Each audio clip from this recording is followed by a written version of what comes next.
Well, days ahead of Election Day, businesses are preparing for the possibility of protests or demonstrations, with some even boarding up their windows. NBC Bay Area's Christie Smith, she's live in Union Square in San Francisco with more on the preparations going on at this hour. Christie. Well, you drive around store areas and even into the financial district, and what you'll find is some businesses actually boarding up their windows. Police say there are no known threats to the city or polling places, but people are taking steps to prepare.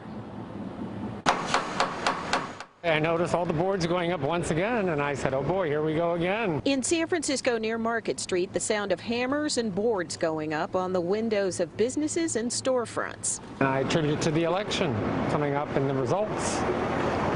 And it's frightening, whether no matter what your preference is, we're America. We've seen some destruction already in the city, and it's expensive to replace these windows. In anticipation of the elections. At Gambino's New York subs, they don't expect any problems after the election, no matter the outcome. But at their other location, there are changes underway. We've been working with our property management company to make sure that we're protecting our business as much as we can. San Francisco police say additional officers will be working and can respond to any spontaneous events that occur.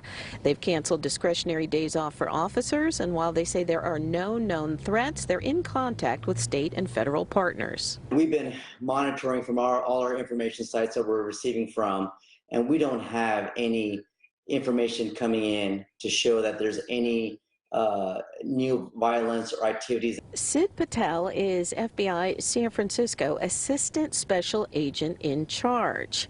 He says close collaboration is underway and a command post. It is something that we do at every election. However, there's a bit more uniqueness with this particular election because we have COVID. We've had a certain amount of unrest throughout the country, throughout the preceding months. And we're back here live, and according to the Union Square Business Improvement District, it's possible up to 75% of their stores could be boarded up by election night. They also say that, and I'm paraphrasing, that given the heightened attention and emotion around the election, businesses are kind of doing this out of an abundance of caution because of the potential for unrest or protests across the political spectrum. They also say, given the events of this past spring and summer, it's not an unprecedented precaution. Reporting live in San Francisco, Christie Smith, NBC Bay Area News.